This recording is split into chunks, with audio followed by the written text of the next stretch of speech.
بہت پہلے جب ہر جگہ بادشاہ حکومت کیا کرتے تھے، ایک مرتبہ ایک بادشاہ اپنے ایک ملازم سردار سے ناراض ہو گیا اور اسے دربار سے نکال دیا۔ حکم دیا گیا کہ تم دن رات اپنے گھر میں پڑے رہو، نہ کہیں باہر جا سکتے ہو اور نہ ہی کہیں کام کر سکتے ہو۔ یہ بظاہر معمولی حکم تھا، کیونکہ دن رات گھر میں پڑے رہنا، کچھ کام کاج نہ کرنا اور فارغ وقت گزارنا بہت مشکل ہوتا ہے۔ ویسے بھی ایک آدمی ایک ہی جگہ اور ایک ہی قسم کے لوگوں میں رہتے رہتے گھبرا جاتا ہے اور تو اور بہت وحشت ہوتی ہے۔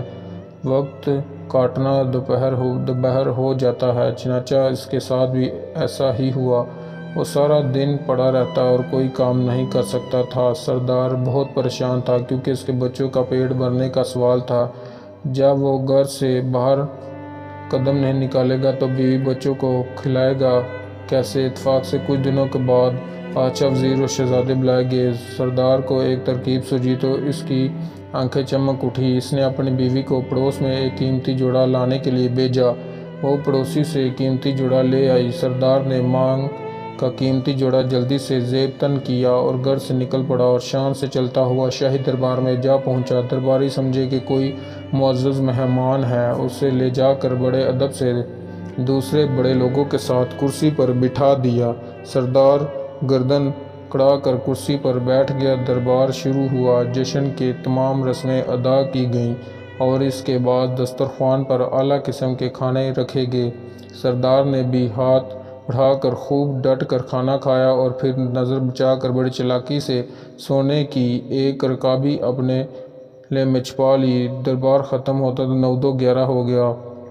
سارا واقعہ اپنی بیوی کو سنایا۔ اس کے بعد اس کی بیوی بازار جاتی اور سونے کی رکابی کا ایک ٹکڑا کاٹ کر فروخت کر کے کچھ رقم لے آتی۔ یوں سردار کی زندگی آرام سے گزرنے لگی اور پریشانی دور ہو گئی۔ ادھر دربار کے ملازمین نے دیکھا کہ سونے کی ایک رکابی کم نکلی ہے تو بیچارے بہت گھبرائے اور رکابی ڈھونڈنے کے لیے ادھر ادھر دوڑنے لگے۔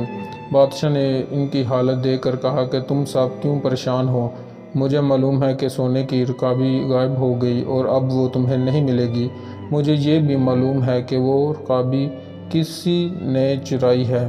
اگلے سال پھر جشن ہوا اور دربار مہمانوں سے بھر گیا۔ جشن کے اختتام پر مہمانوں کو کھانا دیا گیا۔ سردار نے اس موقع پر بھی موجود تھا۔ کھانا کھانے کے بعد اس نے نظر بچا کر بڑے اطمینان سے ایک سونے کی رکابی اپنے لباس میں چھپا لی۔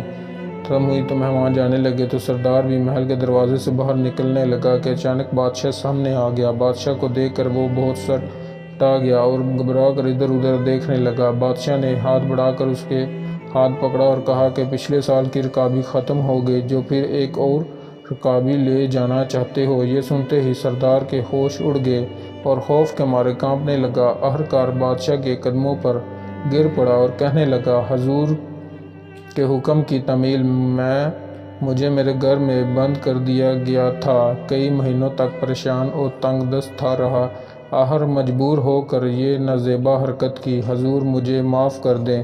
بادشاہ کچھ دیر سوچتا رہا اور پھر کہنے لگا کہ اچھا، ہم تمہیں معاف کیا اور تمہاری ملازمت بھی بحال کر دی۔ غلطی ہماری تھی کہ ہم نے ہی حکم ایسا دیا تھا کہ آدمی بھوک و تندرستی سے مجرم چوری کرنے پر آمادہ ہو جاتا ہے۔ اگر ہم تمہیں گھر میں قید نہ کرواتے تو شاید تم ایسی حرکت کبھی نہ کرتے۔ جاؤ، اب ایسی حرکت نہ کرنا۔ چوری بہرحال بری حرکت ہے۔ بادشاہ اور سردار دونوں نے غلطی کی تھی۔ دونوں نے اپنی اپنی غلطی تسلیم کر لی اور ایک دوسرے کا آئندہ کے لیے عبرت حاصل ہوگی۔ کہتے ہیں کہ پھر سردار نے کبھی چوری نہ کی اور نہ ہی بادشاہ نے پھر کبھی کسی کو ایسی سزا سنائی۔ تھینک یو گائز، ملتے ہیں نیکسٹ ویڈیو میں۔ ویڈیو اچھی لگی ہو تو پلیز ہمارے چینل کو سبسکرائب کر لیں، کیونکہ ہم ایسے ہی سبق آموز اور مورل کہانیاں آپ کے لیے لے کر حاضر ہوتے رہتے ہیں۔ تب تک کے لیے اللہ حافظ۔